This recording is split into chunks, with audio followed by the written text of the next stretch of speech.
오늘은 이스라엘이 된 야곱 11번째 시간으로 하나님의 유전공학이라는 제목으로 우리 하나님 말씀 함께 나누도록 하겠습니다. 지난 시간까지 우리는 이스라엘 12지파의 조상들이 태어나는 과정을 자세하게 살펴봤습니다.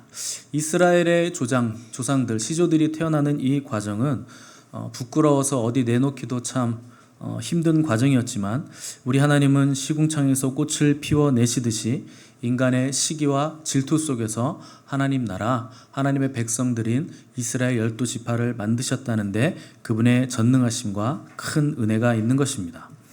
오늘 본문부터는 야곱이 고향으로 돌아가는 과정이 이제 시작이 되는데 지금 야곱이 고향을 떠나온 지는 20년이 훌쩍 지난 상태가 됐습니다. 야곱이 집을 떠났을 때가 71세의 나이였는데 14년, 라헬을 위해서 7년, 또 레아를 위해서 7년, 14년을 일했고 14년 더하면 85세. 그리고 요셉을 낳고 보내달라고 요청할 때는 야곱의 나이가 이미 90세가 넘은 나이가 됐을 즈음에 이제 집으로 돌아갈 마음을 먹은 것입니다. 원래 야곱은 어머니 리브가가 에서의 화가 누그러지면 내가 사람을 보낼 테니까 너 그때 집에 고향으로 돌아와라 이렇게 얘기를 했었는데 20년이 넘도록 에서의 화가 누그러뜨려지지 않았다 하는 것입니다. 그런데 야곱이 고향으로 돌아갈 생각을 했다는 것은 이제 고향으로 돌아갈 만한 사건도 있었고 시간도 그만큼 지났다 하는 것을 의미하는 것입니다. 우리 25절과 26절 한번 함께 읽어보겠습니다. 25, 26절 시작. 라헬이 요셉을 낳았을 때 야곱이 라반에게 이르되 나를 보내어 내 고향 나의 땅으로 가게 하시되 내가 외삼촌에게서 일하고 얻은 처자를 내게 주시어 나로 가게 하소서. 내가 외삼촌에게 한 일은 외삼촌이 아시나이다. 자, 외삼촌 라반의 밑에서 20년 이상 말없이 순종하던 야곱은 사실 순종한 것이 아니고 20년 동안 꾹 참고 있으면서 고향으로 떠날 계획을 하고 있었습니다. 야곱이 고향으로 돌아가려고 하는 이유는 뭔가? 20년 동안 외삼촌이 어떤 사람인가 속속들이 알았기 때문에 라반의 집에 있느니 차라리 고향으로 돌아가는 것이 낫겠다 하는 생각을 하게 된 것입니다. 한마디로 외삼촌에게 진절머리가 났다 하는 뜻입니다. 왜냐하면 라반은 이 하란 도성에서 축산업에 종사하다 보니까 도시에 있는 사람들은요 자연히 경제관념을 따라갈 수밖에 없습니다. 그래서 라반의 성품이 돈밖에 모르는 사람으로 변화돼 버렸고 조카를 돌봐주려는 그 사랑의 마음은 눈꼽만큼도 없이 어떻게 하면 야곱을 부려먹고 이용해서 내가 부를 축적할까 이런 생각만 하고 있는 악덕 기업주였기 때문에 그런 것입니다. 왜 하나님은 야곱을 이런 사람들에게 붙이셔서 혹독한 시련을 20년 동안이나 거치게 하셨는가? 이 과정을 통해서 야곱이 축복받을 만한 그릇으로 빚어지는 과정에 있었기 때문에 그렇습니다. 하나님은 정해진 시간 동안 야곱을 축복의 사람으로 축복의 그릇으로 만들기를 원하셨습니다. 그러나 훈련의 시간이 이제 끝났기 때문에 이제 야곱은 반드시 약속의 땅으로 귀환을 해야만 하는 것입니다. 때로는 우리가 세상 속에서 훈련을 받을 때가 반드시 있습니다. 여러분들이 잘 보시면 우리는 교회 안에서 모태신앙이기도 하고 어려서부터 교회 안에 있었기 때문에 새로 들어오는 신자들을 우리가 좀 우습게 여기는 경향이 있는데 여러분 절대 그렇지 않습니다. 우리는 교회 안에서 신앙생활을 받는 그 시간 동안에 교회 밖에 세상에 있으신 분들은 거기서 성품 훈련, 그 그릇을 키우는 훈련을 미리 받고 오시는 겁니다. 들어와서 딱 2년만 양육받고 훈련 받으시면 그분들이 나중된 자들이 먼저 되는 경우를 제가 아주 많이 봤습니다. 그래서 우습게 여기시면 안 됩니다. 새신자들이 우리보다 빨리 갈 수도 있습니다. 그래서 여러분 힘을 내셔서 긴장하셔서 여러분들도 열심히 신앙생활을 하셔야 됩니다. 26절에 보시면 야곱이 내가 외삼촌에게 한 일을 외삼촌이 아시지 않습니까? 이렇게 말했는데 이 말은 가시가 있는 말입니다. 외삼촌, 내가 외삼촌 같은 사람은 살다 처음 봤습니다. 이런 얘기를 한 겁니다. 아니 나도 사기꾼 같은 사람인데 내가 외삼촌 같은 사람은 진짜 처음 봤습니다. 진짜 해도 너무하십니다. 이런 뜻을 말한 겁니다. 야곱이 그토록 진절머리가 날 정도로 라반이 사기꾼 같은 사람이었다면 그냥 외삼촌 저 이제 집에 돌아갈게요. 안녕히 계세요. 그리고 가면 그만입니다. 그런데 왜 야곱은 라반의 허락을 굳이 구했을까요? 이 외삼촌이 야곱에겐 장인이기 이전에 라반과 야곱과는 이 계약 관계에 있었습니다. 주인과 종의 관계였다 하는 것입니다. 당시 문화에서 종이 주인 집에서 결혼한 뒤에 처자식을 낳고 결혼하고 그 집을 나갈 때 종은요 자기 혼자 나가게 되어 있습니다. 그 아내와 부인과 자식들은 주인의 소유입니다. 그래서 야곱이 혼자 나가야 됩니다. 근데 야곱은 혼자 나갈 생각이 없었기 때문에 이 부인들과 자녀들을 같이 데리고 나가야 했기 때문에 라반의 허락을 반드시 구해야만 했습니다. 그것이 당시의 법입니다. 근데 라반 입장에서는 야곱을 순순히 보내주기가 쉽지 않은 결정이었을 겁니다.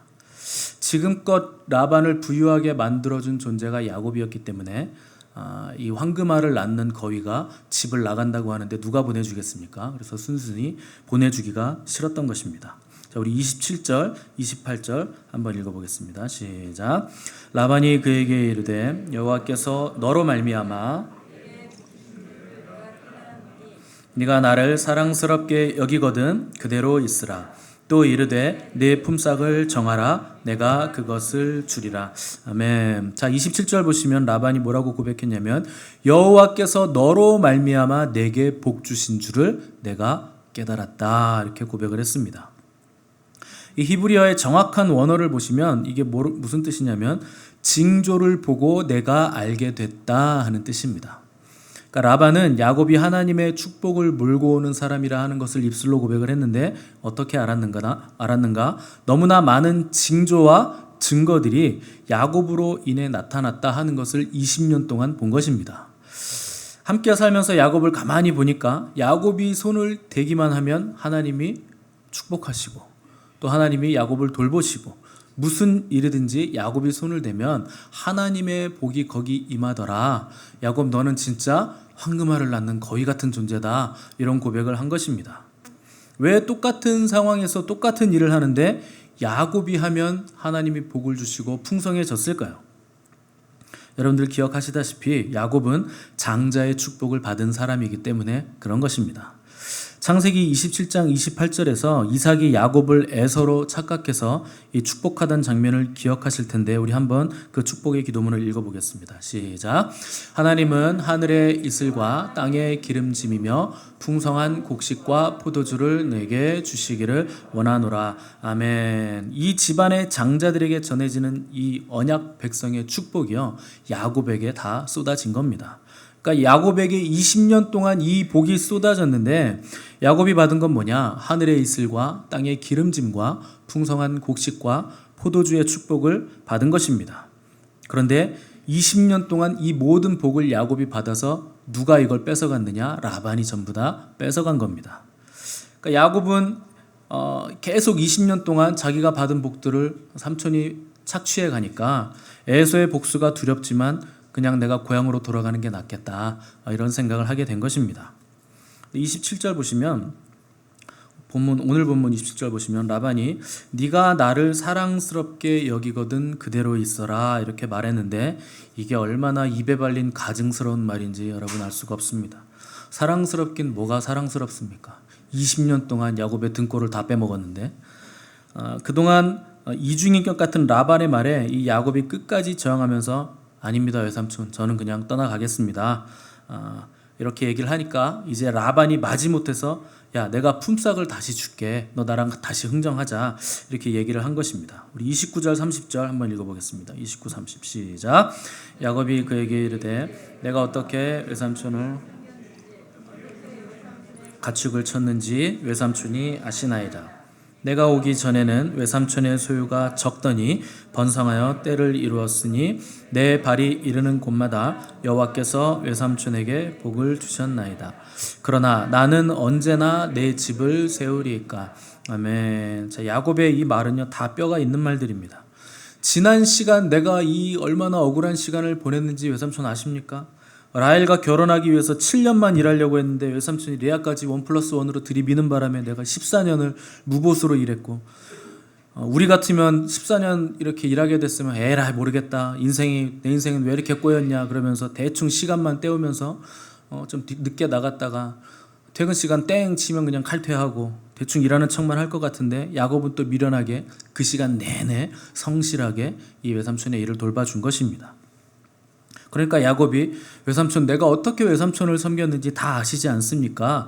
이렇게 당당히 주장을 한 것인데 처음 야곱이 왔을 때는 외삼촌의 집안이 별 볼 일 없었는데 20년이 지나고 나니까 이제는 하란에서 준재벌급 정도의 재력을 가지게 됐다 하는 것입니다.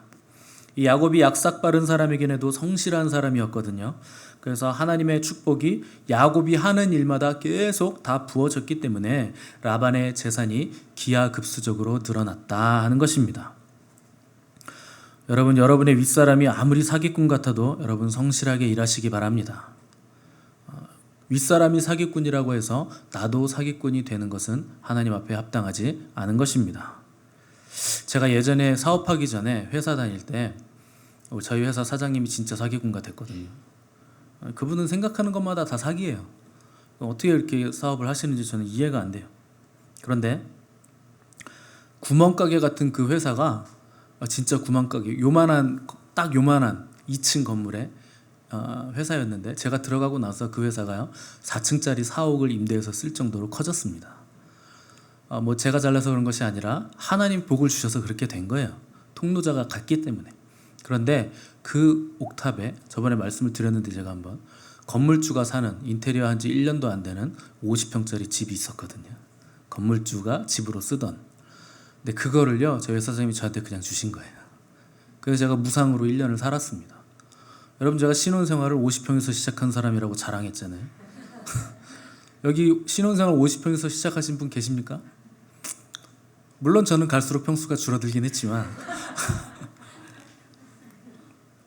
그 사기꾼 같은 사장님이 저에게 집을 내주시는 바람에 제가 우리 사모님하고 결혼을 할 수가 있었던 겁니다. 아니면 힘들었어요. 뭐 가진 게 있습니까? 집이 있습니까? 뭐 몸밖에 없는 사람이 어떻게 결혼을 하겠습니까? 부모 입장에서도 이거 애매한데 그랬을 텐데 집이 50평짜리가 딱 생기니까 결혼하게 된 겁니다. 우리 생각에는 믿지 않는 상사, 믿지 않는 사장님, 사기꾼 같은 그분 밑에서 일하는 게 내가 왜 저런 사람 밑에서 일해야 되나 이런 생각이 들겠지만 하나님은 그들을 통해서 하나님의 일을 이루어 가십니다. 여러분 그래서 우리에게 맡겨진 일을 주님 앞에서 하듯 성실하게 다 감당을 하셔야 하는 것입니다. 자, 이 야곱과 라반의 대화를 정리해 보면 이렇습니다. 야곱아, 그러지 말고 그냥 우리 집에 있는 게 어떠냐? 장인어른 왜 이러십니까? 제가 장인어른을 모릅니까? 그냥 갈 겁니다. 야, 그럼 내가 품삯을 줄게. 한번 정리를 해봐라. 장인어른 한두 번 속습니까? 제 임금 엄청나게 착복하시지 않았습니까? 20년을 받는데 무슨 그런 되도 않는 말을 하십니까? 야, 미안하다. 알았으니까 지난 일 잊어버리고 임금을 새로 정해봐라. 내가 줄게. 됐습니다. 안 속습니다. 그냥 대화가 이런 겁니다. 여러분 사위와 장인이 나누는 대화라고는 믿어지지 않을 정도의 말들이 오고 간 것인데 도대체 야곱이 어떤 대우를 받았길래 이토록 장인을 불신하는 것인가? 창세기 31장을 보시면 야곱이 고향으로 가기 위해서 아내들을 설득하는 장면을 볼 수 있는데 우리 거기 7절과 9절을 한번 읽어보겠습니다. 시작. 그대들의 아버지가 나를 속여 품삯을 10번이나 변경하였느니라. 그러나 하나님이 그를 막으사 그가 이르기를 점 있는 것이 내 삭이 되리라 하면 온 양떼가 낳은 것이 점 있는 것이요 또 얼룩무늬 있는 것이 내 삭이 되리라 하면 온 양떼가 낳은 것이 얼룩무늬 있는 것이니 하나님이 이같이 그대들의 아버지의 가축을 빼앗아 내게 주셨느니라. 아멘. 자, 야곱은 라반이 품삯을 10번이나 변경했다 이렇게 얘기를 했는데 어떻게 품삯을 변경했는지 그게 얼마나 억울한 일이었는지 아내들에게 자세하게 설명을 했습니다. 라반이 점 있는 것으로 품삯을 너 정해서 점 있는 양 너 가져라 하면 점 있는 양이 많이 태어났다는 것입니다. 그러면 그때 라반이 갑자기 변경! 너 아롱진 걸로 가져. 그래서 점 있는 걸 자기가 다 가져가고 얼룩무늬 가지라고 변경을 해버렸다는 겁니다. 품삯 주기 바로 전에. 그러면 그때부터는 또 뭐가 많이 태어났을까요? 얼룩무늬가 또 많이 태어나는 겁니다. 그러면 그때 라반이 또 스톱! 변경! 하얀 거 너 가져. 계속 이걸 10번이나 했다고 표현을 했는데 10번은 딱 10번을 했다는 얘기가 아니라 엄청 많이 그런 짓을 했다 하는 표현을 한 겁니다. 자, 라반이 하도 사기를 치니까 벼르다가 야곱이 마침내 라헬이, 자기가 사랑하는 라헬의 몸으로 요셉을 출생했을 때 야곱은 이제부터 내 자식을 위해서라도 내가 여기를 빠져나가야 되겠다 이렇게 결심을 한 것이고, 지금 라반과 마지막 협상 테이블에 앉았다 하는 것입니다. 자, 31절에서 33절 말씀 읽겠습니다. 시작. 라반이 이르되 내가 무엇으로 너에게 주랴? 야곱이 이르되 외삼촌께서 내게 아무것도 주시지 않아도 나를 위하여 이 일을 행하시면 내가 다시 외삼촌의 양떼를 먹이고 지키리이다. 오늘 내가 외삼촌의 양떼에 두루 다니며 그 양 중에 아롱진 것과 점 있는 것과 검은 것을 가려내며 또 염소 중에 점 있는 것과 아롱진 것을 가려내리니 이 같은 것이 내 품삯이 되리이다. 후일에 외삼촌께서 오셔서 내 품삯을 조사하실 때에 나의 의가 내게 혹시 염소 중 아롱지지 아니한 것이나 점이 없는 것이나 양 중에 검지 아니한 것이 있거든 다 도둑질한 것으로 인정하소서. 아멘. 말이 좀 헷갈리실 텐데 뭐 이런 뜻입니다. 야곱이 마지막으로 라반에게 협상을 제안했는데 간단하게 정리하면 양은 흰색은 무조건 삼촌 거, 점이 있거나 아롱지거나 검거나 아무튼 조금이라도 칼라가 들어간다 그럼 내 거, 이렇게 제안을 한 것이고, 염소는 검은색과 흰색은 무조건 삼촌 거, 그 중에 뭐 얼룩 있거나 점 있거나 그런 건 무조건 내 거, 이렇게 정리를 한 겁니다. 이게 상당히 야곱에게는 불리한 겁니다. 양은 다 희죠. 흰 건 무조건 삼촌 가지세요. 염소는 검죠. 검든지 뭐 하얗던지. 그래서 흑백은 무조건 삼촌 다 가지세요.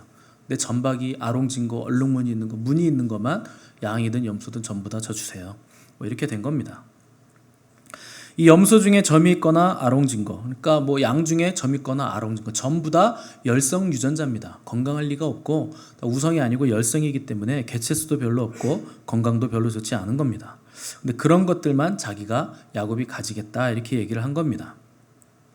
라반도 목축업을 하는 사장님인데 그걸 모를 리가 없죠. 옳았구나, 잘됐다. 개체수 적고 건강하지 않은 애들, 열성 유전자들을 자기가 다 가지겠다 그러네. 근데 뭔가 찜찜한데 얘도 사기꾼 기질이 있는데 이거 내가 해도 되나? 이거 사인을 할까 말까 하다가 그래도 수가 압도적으로 자기 게 많으니까 오케이, 사인 딱 한 겁니다. 그리고 시작할 때부터 그러면 지금부터 얼룩무늬 있는 거, 점 있는 거, 아롱진 거 싹 다 빼가지고 내 걸로 빼돌려 놓고 하얗고 감은 것만 딱 남겨놔야겠다 이렇게 머리를 라반이 이미 계약서 사인할 때 굴린 겁니다. 그러면 야곱은 내 밑에서 영원히 일할 수밖에 없겠지. 자, 야곱은 또 야곱대로 지난 20년간의 경험으로 미루어 보건대 라반은 절대 손해를 볼 사람이 아니다 이렇게 생각을 하는 상태에서 협상 테이블에 앉았기 때문에 라반이 절대 거절하지 못할 협상 카드를 딱 내놓은 겁니다. 자, 야곱은 자기가 불리한 협상 카드를 제시하면서 딱 못 박아두기를, 후일에 내 소유가 혹시나 장인어른보다 많아지더라도 그건 제가 열심히 일한 대가니까 다른 소리 하지 말고 인정해달라고 밑에 계약서에 특별 사항을 딱 적어 놓은 겁니다. 그래서 서로 간에 사인을 딱 한 것이죠. 그런데 그 계약을 하자마자 라반은 발빠르게 야곱에게 줘야 될 그 양과 염소, 아롱진 거, 점 있는 거, 얼룩무늬를 싹 다 빼서 누구에게 주느냐? 자기 아들들에게 싹 다 빼서 빼돌리기 시작합니다. 우리 34절에서 36절 제가 읽겠습니다. 라반이 이르되 내가 네 말대로 하리라 하고 그날에 그가 순염소 중 얼룩무늬 있는 것과 점 있는 것을 가리고 암염소 중 흰 바탕에 아롱진 것과 점 있는 것을 가리고 양 중에 검은 것들을 가려 자기 아들들의 손에 맡기고 자기와 야곱의 사이를 사흘길이 뜨게 하였고 야곱은 남은 양떼를 치니라. 자, 라반은요 야곱이 밀린 품삯으로 요구한 얼룩무늬 있는 것, 아롱진 양과 염소를 모조리 골라서 뒤로 다 빼돌려서 아들들에게 줘버렸습니다. 야곱 주기 싫은 거예요. 우리 생각에 야곱은 이번에도 또 잘못된 계약서에 도장을 찍었구나 이런 생각이 들 정도로 세팅이 된 겁니다. 여러분, 이것이 바로 세상입니다. 세상은요 혹시 모를 약간의 빌미라도 주지 않으려고 비열하게 머리를 쓰면서 철저하게 남의 것을 빼앗는 것이 바로 세상의 속성이라 하는 것입니다. 제가 10년을 사업을 했는데 사업하다 보면요, 돈 주겠다는 전화는요 안 와요.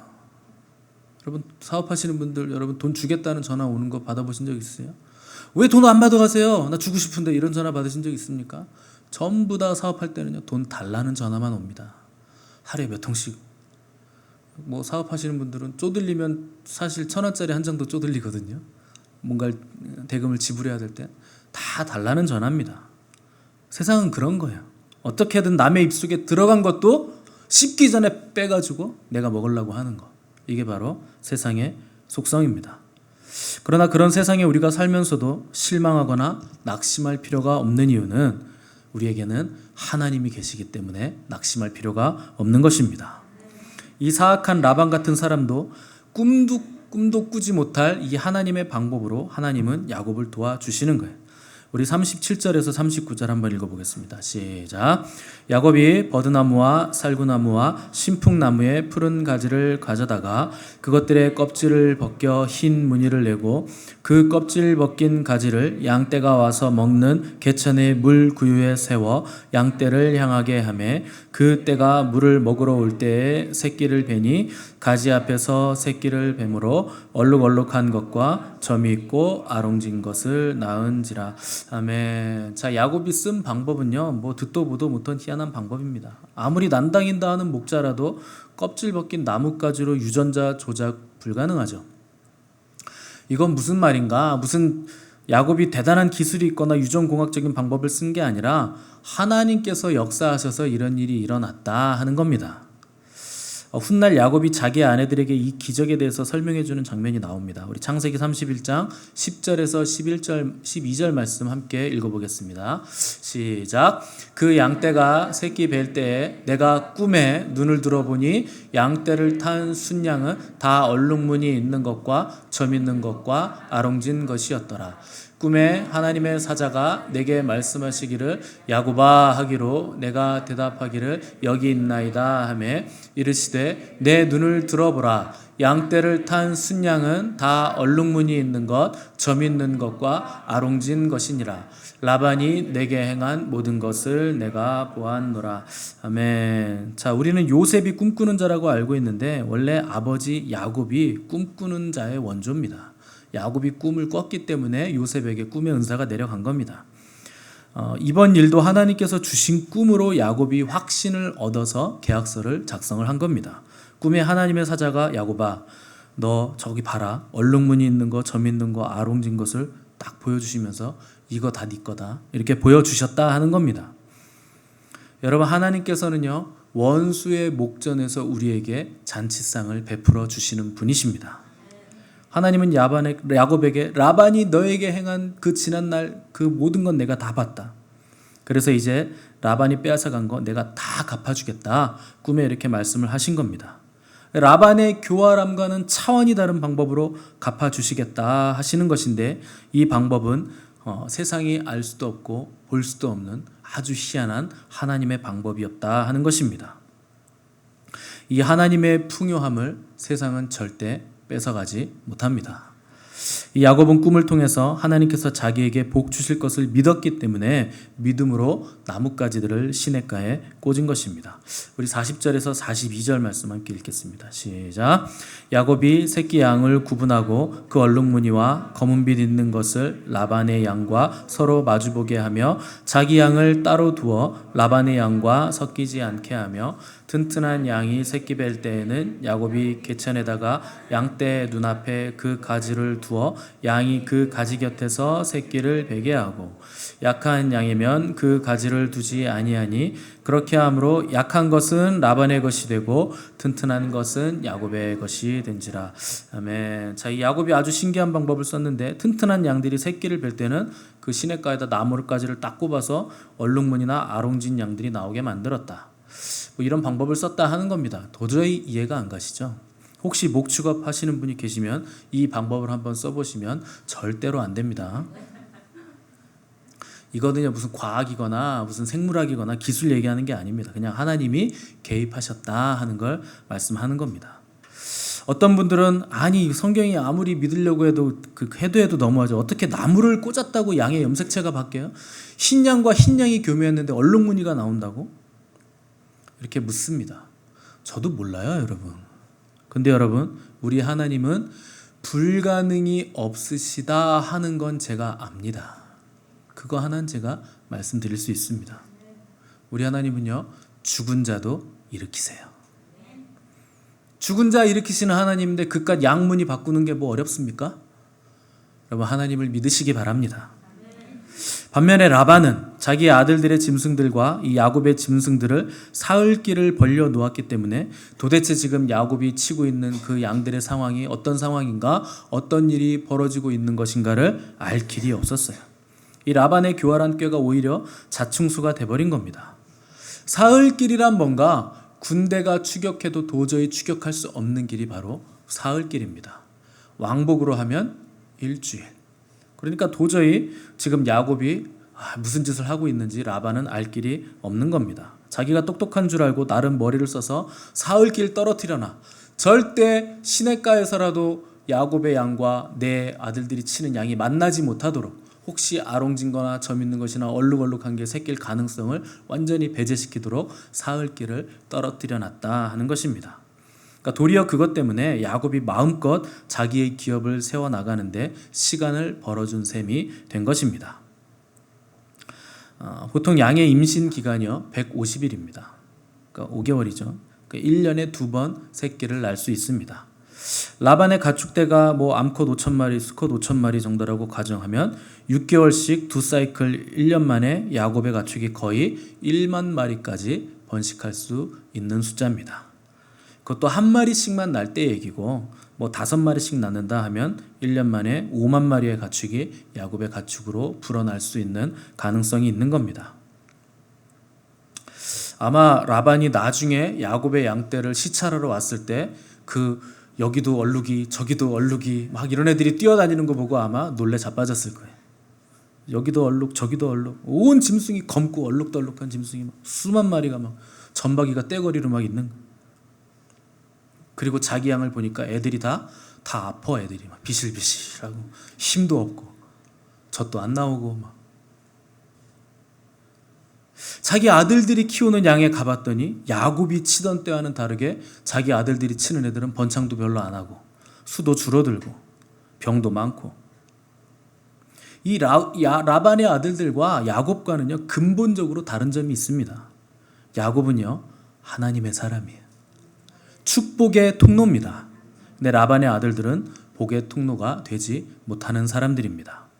하나님의 축복은 누구에게 내려오는가? 하나님의 기름 부으신 자를 통해서 하나님의 축복이 내려오는 것입니다. 애초에 라반이 품삯을 정당하게 줬으면, 그리고 야곱에게 다 맡겼으면 자기도 부자가 되고 야곱도 부자가 되는, 서로 윈윈되는 그런 일이 있었을 것인데 괜히 꾀를 부려서 무리하게 돈을 벌려는 이 라반의 욕심이 오히려 화를 부르게 됐다 하는 것입니다.